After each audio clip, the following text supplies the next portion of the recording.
This is a private post. Only friends can see this. It's funny. There was a time when they were coming over almost every day. We'd play and we'd play. Then after a while, they would suddenly get very still, like they were remembering something. They'd go into the dining room to get a snack. Then after a few moments, I'd hear the piano. The first few times, I went in to watch them play, but when they realized I was looking, they'd always shut the piano and come back.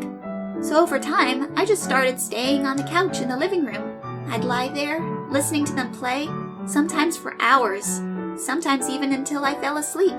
Even then, what were they thinking about me? Maybe they weren't thinking about me at all. They didn't have a piano at their house, so they probably just came over to use mine. Even then, with my eyes open, there were times when I wasn't even sure if we were friends. But when I closed my eyes, it felt like a concert, just for me.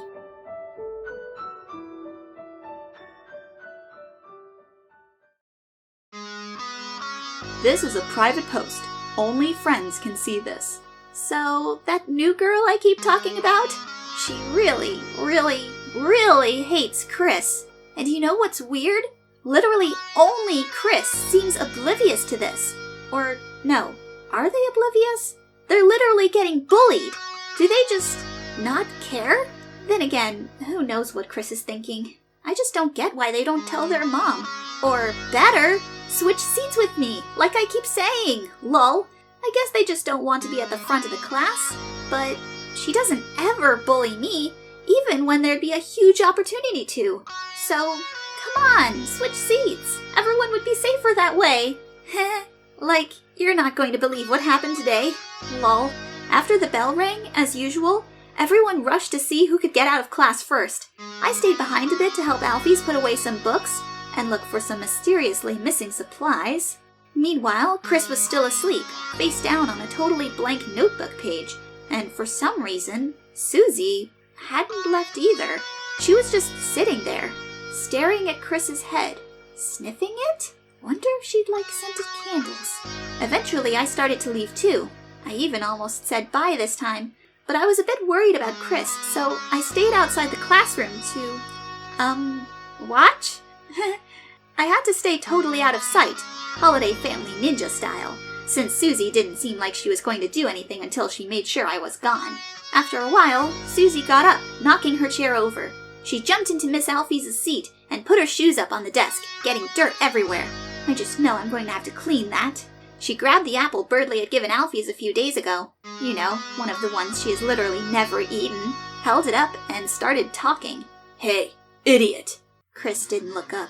Hey, idiot. Chris still didn't look up. Chris! Chris looked up. Susie rolled her eyes and showed all of her horrible and very cool teeth. Nice shampoo. Apple flavor, right? Better be careful about wearing that around me. Then she bit the whole apple in half, including the core. She even ate the seeds, which, contain arsenic, if you didn't know. Don't eat those, Susie. Anyway, Chris didn't react, so she continued. Keep smelling like apples. You might end up like this. Chris didn't react. Bitten. She pointed to the apple. In half. There was, like, the most awkward silence, and then snickering. But it wasn't Susie. No, it was Chris, just barely stifling some laugh. Did they think that was some kind of weird joke? Whatever it was, Susie must have thought she was getting made fun of, because she immediately just launched the apple right at Chris.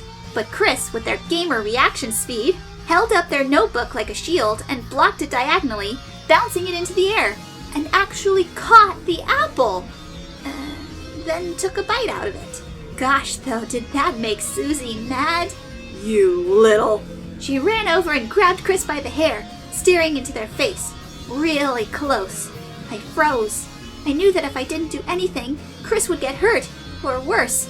But something inside me just froze. I just stood there, holding my breath, and Susie kept talking. One day, your mom's gonna get sick of you, you little freak. And as soon as that happens... Susie laughed. I felt genuinely sick. Someone might make you disappear, and she'll finally realize how happy she was without you. But after all that, Chris didn't say anything at all. Susie exploded. Say something, you idiot! It felt like her voice echoed around the room forever. Then, when it finally went quiet, Chris's mouth looked like it moved. To be honest, moved so slightly, I couldn't even tell if they said something or what, but whatever it was, Susie's attitude suddenly completely changed. She let go of Chris, backing off quickly, then left the room in such a hurry, she easily would have won today's leaving first race. I really wish I could have seen her reaction, but I was so scared she would see me that I literally just jumped into my locker. In the end, all I could see through the little slats was her shape from behind, going towards the entrance of the school with her head held low. Finally, I heard the entrance door close. I sighed, and suddenly all that frozen feeling that had built up in my chest flew out of my body all at once. "Holy cheese and crackers," I said to myself. I almost started laughing from relief. Then suddenly, my locker's door flung open. Chris was standing there. I started to stutter hello, and they just slowly shut the door on me and left. Well, that just happened. Lol. I ordered apple shampoo. Maybe if I wear it too, she won't bother Chris as much.